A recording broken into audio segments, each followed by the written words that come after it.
C'est dans l'année 1994, oui c'est ça, que mon entreprise a démarré. Ça a commencé avec le nightclub et les activités étaient principalement concentrées sur le vendredi et le samedi soir. Bon, on vendait de l'alcool, on passait de la musique, on faisait payer des entrées. Bref, on se faisait pas mal d'argent. Au début, c'était assez amusant, vous savez, tout le monde était aux petits soins. On n'avait même pas besoin d'aborder les filles, elles étaient déjà tout autour. Et on se faisait beaucoup d'argent, on faisait même tellement d'argent que la brigade antidrogue croyait qu'on faisait du trafic, puisqu'il y avait plein de dealers qui venaient ici. D'ailleurs, beaucoup de criminels venaient ici. Et puis très vite, on s'aperçoit qu'on vit un peu à l'envers de tout le monde. Quand les gens sont réveillés, c'est vous qui dormez.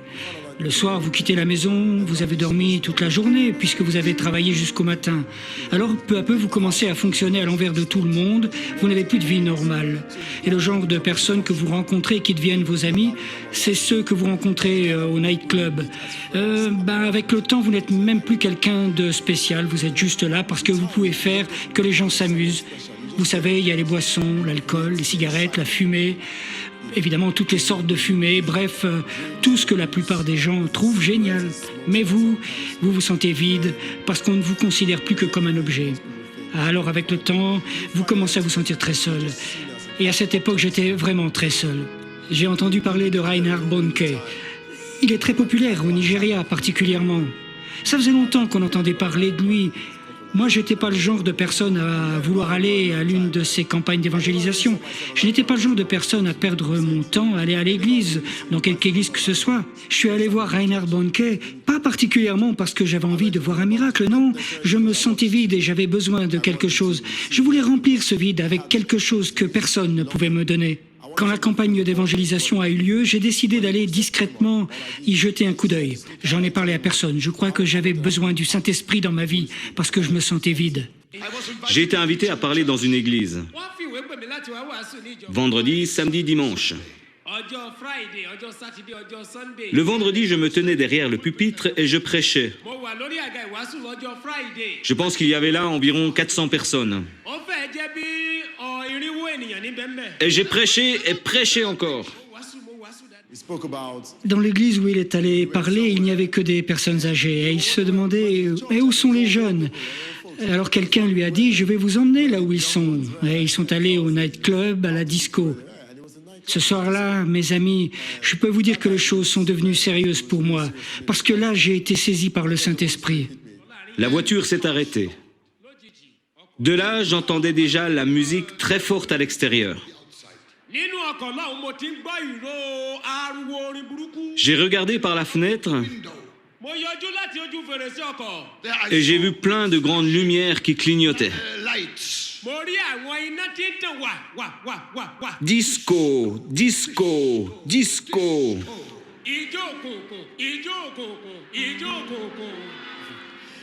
Il a dit qu'il a parlé au propriétaire de la boîte de nuit et il lui a demandé s'il pouvait aller parler aux gens. Le propriétaire a hésité, puis lui a répondu « Revenez un de ces soirs ». Et le soir d'après, quand il y est retourné, l'endroit était plein à craquer. J'ai couru à travers la piste de danse. J'ai sauté sur la scène. J'ai empoigné le micro et j'ai dit « Vous les jeunes, asseyez-vous, asseyez-vous, asseyez-vous. J'ai quelque chose de très très important à vous dire. » Et là, j'ai commencé à parler de Jésus. Je leur ai dit que le sang de Jésus avait été versé pour nous laver de tous nos péchés. Que Jésus était venu pour briser toutes les malédictions, pour nous sauver des dégâts du péché et pour nous sauver de Satan. Il marchait de long en large et il s'adressait aux jeunes. Ils se sont tous assis par terre parce qu'il n'y avait aucune chaise. C'est vrai que vous n'allez pas en disco pour vous asseoir quand même et vous regarder dans le blanc des yeux. Vous y allez pour danser. Bon, donc ils se sont tous assis par terre et au fur et à mesure que Bonnke parlait, ils se sont tous mis à pleurer. C'est ça l'œuvre du Saint-Esprit, tous en train de pleurer. À ce moment-là, en tant que propriétaire du nightclub, j'ai subitement réalisé que ce que je faisais n'était pas correct. Vous savez, on a tous tendance à se préoccuper que de l'argent. Tout le monde est concerné par l'argent. Vous savez, on se dit, si on veut se faire de l'argent, on ne peut pas servir Dieu. Si on veut partir au service de Dieu, c'est pas comme ça qu'on va gagner de l'argent. Et j'ai réalisé que j'étais comme détaché de moi-même. C'était comme si une foule me pointait du doigt en disant « T'es un sale type, tu es la cause de tous les problèmes ». Vous savez, j'étais là, à réfléchir sur ma vie, et puis il y a eu comme un flash tout à coup. Il est en train de parler de toi. Il est question de toi, là. C'est toi qui es la cause de tellement de dégâts dans la vie des gens. Voilà comment j'ai été complètement bouleversé. Et tout à coup, j'avais plein de larmes qui coulaient le long de mes joues. Je réalisais que ma vie était tellement vide. Et ensuite, il y a eu cet appel à la conversion. Si vous voulez donner votre vie à Christ, alors levez votre main. Je reçois maintenant le salut.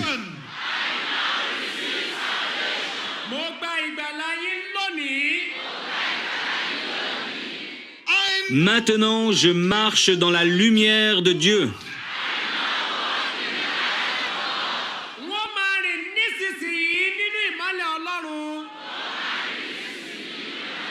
Je le crois. Et je le reçois. Mais ce vide au fond de moi avait besoin d'être rempli, c'était urgent. Alors je me suis retrouvé en train de lever la main, j'avais des larmes plein la figure et tout ce que j'ai trouvé à faire, c'était de lever la main, j'avais les yeux fermés. À l'intérieur de moi, c'était comme si je regardais vers le ciel et que j'attendais quelque chose. À ce moment-là, quelqu'un m'a mis un livre entre les mains et m'a dit « Désormais, vous êtes né de nouveau ». J'ai ouvert les yeux et ça y était. Et voilà comment tout a commencé. Ensuite, je suis rentré à la maison, j'ai commencé à prier et le Saint-Esprit m'a parlé. Quand je parle de cette expérience autour de moi, les gens me disent « Mais vous êtes fou! Comment est-ce que quelqu'un que vous ne voyez pas peut vous parler ?» Moi, voilà ce que je réponds. Le Saint-Esprit m'a parlé, il m'a dit de fermer mon club, alors je l'ai fermé. Et dès que je l'ai fermé, j'ai parlé à mes employés. Certains étaient très compréhensifs, mais d'autres complètement désorientés. Ils disaient « Comment il a pu en arriver là? Il est devenu fou !» Mais dès ce moment-là, j'ai eu une paix que je ne peux pas expliquer. J'ai reçu cette paix qu'on ne trouve ni avec de l'argent ni rien d'autre. J'ai eu cette paix. Après la fermeture de la discothèque, Marshall a transformé le bâtiment en église.